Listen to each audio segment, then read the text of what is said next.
Next meeting, today is December 6th, 2023, appointed hour 1:30 p.m. has arrived. We will begin with opportunity for public comment.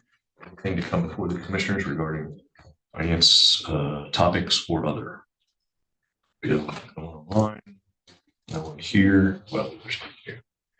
Okay, that's fine. That brings us to item 3, which is we have the minutes in hand of our meeting of November 29, 2023.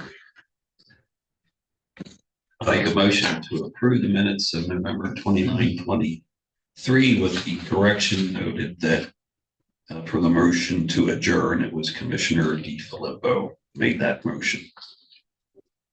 Okay, do we have a second? I will second. Okay, it's moved and seconded.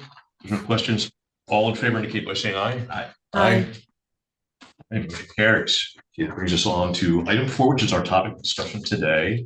And this is the OIG employer and vendor contractor public medical assistance exclusion review policy. Ooh.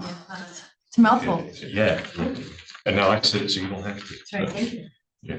Okay. Present, please. All right. So I think in front of you, you have the revised policy, and then you also have a 1-page summary. So I won't read it to you, but basically this, the county has an obligation to ensure compliance with federal and state regulations related to any type of medical assistance programs. So earlier this year, a group of us kind of got together from the Human Services Department. So I want to say thank you to Lily Dunn and to Linda McCullough for their help with this.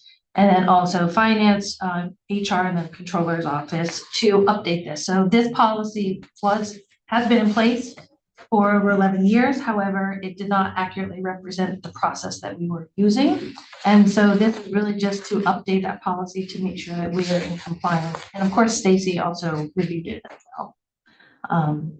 So I don't know if you want me to talk about the policy at all, or if you have any questions, but we A brief overview for those who are tuning in. Okay, sure. So, as I said, we have an obligation. And so both the federal and state, they have exclusion lists that if we participate in certain medical programs, there are individuals that we are not either allowed to employ or allowed to use as vendors or contractors. And so we have a process where we extract that information from our internal systems and we bump it up against over 40 state and federal databases. Any of those potential exclusions or hits come back to us, and then the respective departments, they will review those individuals to see if there is anything. So this happens initially upon when we contract with them or employ someone, and then monthly thereafter.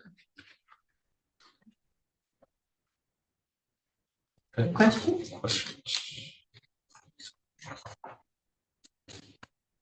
Okay. Anyone else have anything to add to it? Okay, they're just emotional support. I guess so. Okay. Okay, if there's no further questions, we're looking for action on the policy as proposed. So I will move to approve the Office of Inspector General, Employee and Vendor Contractor Public Medical Assistance Exclusion Review Policy. I'll second. Okay, very good. It's moved and seconded. If there's no further questions, all in favor indicate by saying aye. Aye. Aye. Motion passes unanimously. Okay, thank you very much Thank for you. that. Appreciate that. So, okay, that brings us to item 5, other business. Anything additional to come before the board? Not hearing anything, we'll entertain a motion for adjournment. Move to adjourn. Okay, we stand adjourned. This meeting, yeah.